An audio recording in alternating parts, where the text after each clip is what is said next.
अस्सलाम वालेकुम स्टूडेंट। हमने इंटीग्रेशन से रिलेटेड कुछ फार्मूलाज को डिस्कस किया, ठीक है। और जो मज़ीद फार्मूलाज रह गए हैं वो आगे किसी एग्जांपल में जब हम यूज़ करेंगे तो वहाँ साथ साथ उसको एक्सप्लेन करते रहेंगे, ठीक है। तो अब हम आ जाते हैं, कुछ और हमारे पास थ्योरम्स हैं। थ्योरम्स ऑन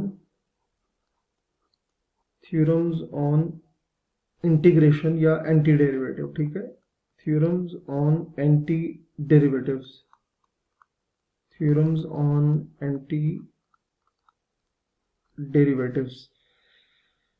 अच्छा जी, अब जो पहला हमारे पास थ्योरम है वो कुछ इस तरह से है कि अगर कोई कांस्टेंट और फंक्शन आपस में मल्टीप्लाई हो रहे हो, लेट से कुछ इस तरह से हो कि कोई कांस्टेंट और फंक्शन एक आपस में मल्टीप्लाई हो रहे हो और आपने उसकी इंटीग्रेशन फाइंड करनी हो, तो सिंपल सा क्या है कि जो कांस्टेंट होगा ना, जिस तरह का डेरिवेटिव हम कहते हैं ना कि डेरिवेटिव में जो कांस्टेंट होता है वो डेरिवेटिव से पहले लिखते हैं, इसी तरह से इंटीग्रेशन के केस में भी जो कांस्टेंट होगा वो इंटीग्रेशन से बाहर आएगा और बाकी जो फंक्शन होगा उसकी हम क्या कहेंगे, इंटीग्रेशन करेंगे।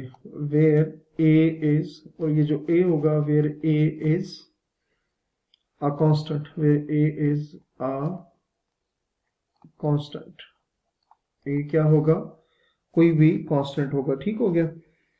अच्छा, इसके अलावा जी दूसरी जो बात है हमारे पास या थ्योरम है वो है the integral of the sum और difference of two function is equal to the sum और डिफरेंस ऑफ देयर इंटीग्रल्स, ठीक है। इसको भी हम लिख लेते हैं सिंबल की फॉर्म में।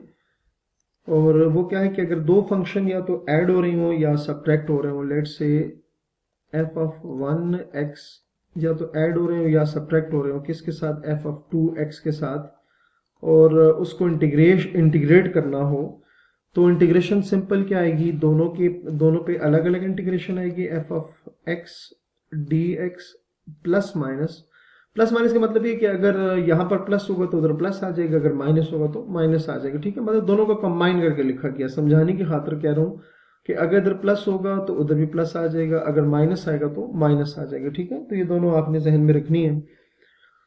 और दूसरा भी उसी तरह से आ जाएगा, F of two X D X आ जाएगा, ठीक है। तो ये दो हमारे पास आगे हैं, कुछ थ्योरम हमारे पास आगे हैं।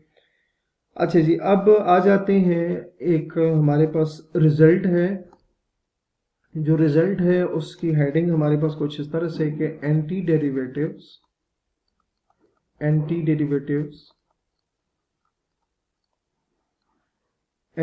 Derivatives of f of x raised to the power n, f prime of x and f of x inverse f of prime x is, ठीक है। ये हमारे पास कुछ इस तरह से है। अच्छा हमने इसमें प्रूफ ये करना है, ये बेसिकली हम ऑलरेडी डिस्कस कर चुके हैं, जो पावर रूल था इंटीग्रेशन का वो इसी तरह का था, लेकिन यहाँ पर हम इसको दोबारा प्रूफ भी कर लेते हैं। प्रूफ में ये है कि अगर हमारे पास f ऑफ x आ जाए और उसकी होल पावर हो n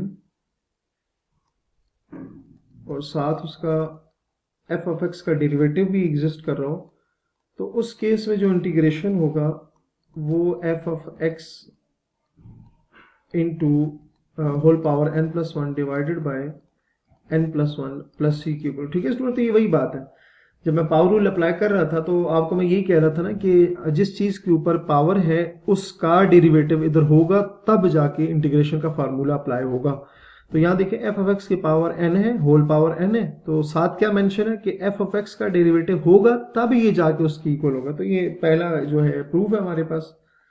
और यहाँ पे सेकंड नंबर पे प्रूफ है कि integration of function raise to the power -1 या इनवर्स फंक्शन, ठीक है, और अगर उसके साथ डेरिवेटिव भी मौजूद हो तो उस केस में जो है इसको इस तरह से भी लिखा जा सकता है। चलो मैं इसको और सिंप्लीफाई कर देता हूँ कि देखिए ना ये इनवर्स को, ये देखिए ना इनवर्स अगर मैं इसको नीचे शिफ्ट कर लूँ तो वो इस तरह से हो जाएगा, ठीक है। तो ये स्टूडेंट किसकी इक्वल आएगा, यहाँ पे जगह नहीं है तो मैं यहाँ पे लिख देता हूँ, वो किसकी इक्वल आएगा, वो आएगा natural log of F of X plus C के इक्वल आएगा। मतलब ये हुआ कि अगर कोई आपके पास डिनोमिनेटर में फंक्शन होना और उसका डेरिवेटिव ऊपर एग्जिस्ट करो तो उसकी इंटीग्रेशन क्या होगी, उसकी इंटीग्रेशन क्या होगी, नेचुरल लॉग ऑफ डिनोमिनेटर क्या आएगी, नेचुरल लॉग ऑफ डिनोमिनेटर आएगी। तो ये हमारे पास जो है दो प्रूफ है। तो पहले हम जो पहला वाला प्रूफ है उसको देखेंगे, फिर सेकंड नंबर जो प्रूफ है उसको भी देख लेते हैं। अच्छा जी, हम यहाँ पर सिंस से स्टार्ट करेंगे। Since derivative of F of x raise to the power n plus one, इसका डेरिवेटिव क्या होता है n plus one F of x raise to the power n, ठीक है, क्योंकि पावर रूल क्या है, डेरिवेटिव का पावर रूल लगेगा, पावर पहले पावर में से एक कम, तो n प्लस वन में से एक कम करेंगे तो पावर क्या आ जाएगी n, और बेस का डेरिवेटिव तो मतलब f of prime F X आ जाएगा। ये डेरिवेटिव का पावर रूल अप्लाई किया गया, पावर पहले पावर में से एक कम और बेस का डेरिवेटिव। यहां तक आपको ये चीज क्लियर हो गई है, ठीक हो गया। अच्छा जी, अब लिखेंगे कि बाय डेफिनेशन, क्या लिखेंगे, बाय डेफिनेशन, बाय डेफिनेशन हम लिख सकते हैं n plus one F of x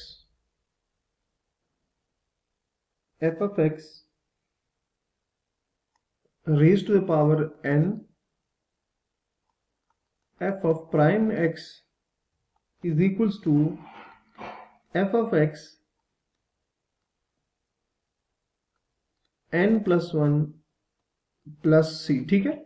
उसकी वजह ये है ना, हम असल में क्या करते हैं, हम कहते हैं कि इंटीग्रेशन क्या होती है कि ये बेसिकली किसी फंक्शन की डेरिवेटिव होगी, हमने वो फंक्शन बताना होता है। तो बाय डेफिनेशन यही बात है, अगर इसका डेरिवेटिव ये है तो इसका मतलब है मैं इसको इस तरह से लिख सकता हूँ, क्योंकि हम बार बार ये चीज तो डिस्कस करेंगे। इंटीग्रेशन में क्या होता है, किसी फंक्शन का डेरिवेटिव गिवन होता है, हमने वो फंक्शन बताना होता है। तो यहां पर अगर देखें ना, इस फंक्शन का डेरिवेटिव ये है तो मैं इसको इस फॉर्म में लिख सकता हूँ, कन्वर्ट कर सकता हूँ, ठीक है। ये चीज आपको कंफ्यूज नहीं होना चाहिए आप लोगों की, मैं बार बार कह रहे हैं कि इंटीग्रेशन का मतलब ये होता है कि किसी फंक्शन का डेरिवेटिव होगा, ये चीज आपने वो फंक्शन बताना। तो मैंने कहा कि अगर मेरे पास एफ ऑफ एक्स का f of x raise to n plus one का डेरिवेटिव ये है, तो इसका मतलब है कि मैं इस रिलेशन को इस फॉर्म में लिख सकता हूँ, मतलब डेरिवेटिव के अकॉर्डिंग मैं उसको एज अ इंटीग्रेशन इस फॉर्म में लिख सकता हूँ, ठीक है। तो ये जो प्रूफ है इसको हम इंशाल्लाह ये से कंटिन्यू करेंगे। अपना बहुत सारा ख्याल रखिएगा। अल्लाह हाफिज।